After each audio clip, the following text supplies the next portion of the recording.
पर्व हमारे रत्न हैं, पर्व हमारी संपदा है।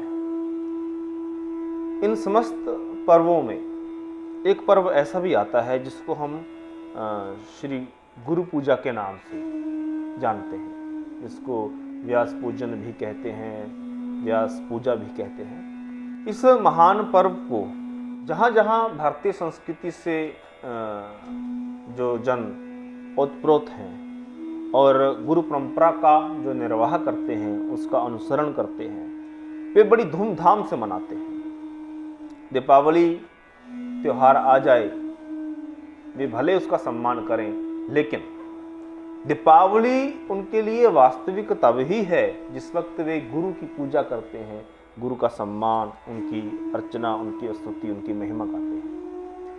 मन में एक प्रश्न आता है कि गुरु पूजा आरंभ ही क्यों हुई, और गुरु पूजा का जो दिवस, जो समय काल निर्धारित हुआ, वह आषाढ़ की पूर्णिमा को ही क्यों? क्या आप जानते हैं कि इस काल में पृथ्वी पर कुछ विशेष सा घटता है? क्या? पूर्णिमा शब्द आप जानते हैं कि चंद्रमा उसमें अपने पूर्ण यौवन पर होता है, अपनी समस्त किरणों को बिल्कुल अपनी बाहें खोलकर अपनी रश्मियों को, अपनी रोशनी, अपनी किरणों को बिखेरता है, हमें प्रदान करता है। और जिसमें आषाढ़ की पूर्णिमा आती है, उस दिन सागर के भीतर एक विशेष घटना घटती है। क्या? उसमें एक ज्वार भाटा, आप शब्द सुना होगा, वह फूटता है। और होता क्या है? सागर में आप जानते हैं कि अनेकों रत्न हैं, हीरे हैं, जवाहरात हैं, भिन्न भिन्न प्रकार की संपदाएं हैं, जो कि उसके तल पर हैं, गहराई में हैं, और अगर कोई कहे कि मैं उनको निकालना चाहूं तो बड़ा दुर्लभ व कठिन होता है। लेकिन उस पूर्णिमा के दिन ऐसा संजोग बनता है, उन किरणों के प्रभाव से, सागर में ज्वार भाटा आने के कारण, कि भीतर की संपदा सहज ही बाहर तक आकर के किनारों पर बिखर जाती है।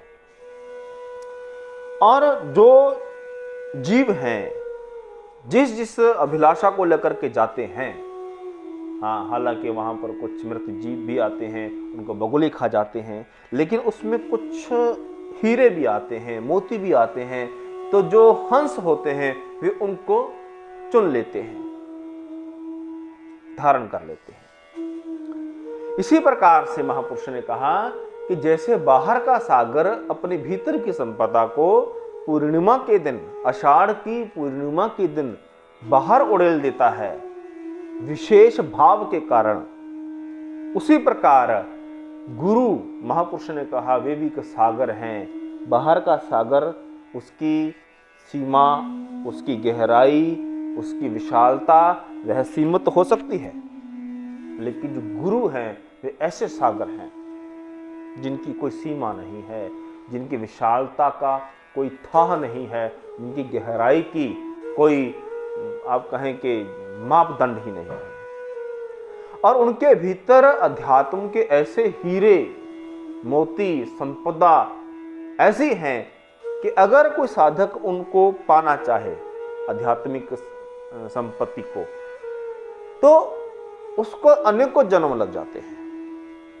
लेकिन गुरु पूजा वाले दिन गुरुदेव स्वयं को इस भाव पर लाके खड़ा करते हैं कि अगर आप उनको नतमस्तक होते हैं, आप उनकी स्तुति करते हैं, तो वे सहज ही अपने भीतर जो उनकी गहराइयों में, हृदय की गहराइयों में जो आध्यात्मिक उन्नतियों से ओतप्रोत हीरे, मोती, जवाहरात हैं, वे स्वतः वैसे ही भाव में आकर के अपने साधक जनों के लिए बाहर उड़ेलने को तत्पर हो जाते हैं।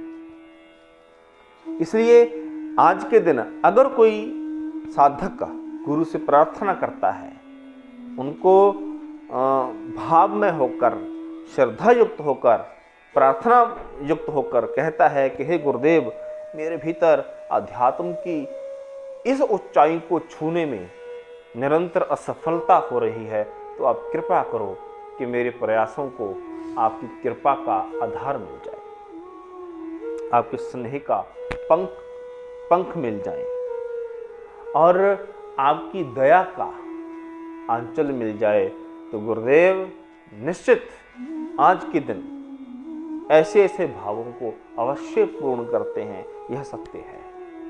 इसलिए गुरु पूजा क्यों मनाई जाती है? केवल ऐसा नहीं कि गुरु को हम आरती करते हैं, फल फूल भेंटा चढ़ाते हैं, वो तो है ही, वो तो एक संस्कार है, वह एक मर्यादा है, वह हमारा एक श्रृंगार है साधक के जीवन का। लेकिन जिस वक्त आप हृदय से नतमस्तक होकर भावनाओं का आप प्रभु को भोग लगाते हैं, तो गुरुदेव ऐसे प्रभु हैं, ऐसे भगवान हैं, ऐसे स्वामी हैं, वे स्वतः ही हमें देने के लिए, कृपा करने के लिए, हम पर न्योछावर होने के लिए तत्पर हो जाते हैं। इसलिए गुरु पूजा का विशेष महत्व है और हर एक साधक को सुबह उठकर, जो पहला पहर है, 3 बजे उठकर स्नान कर और अपनी रसोई में भोग तैयार करके साधनरत होना चाहिए।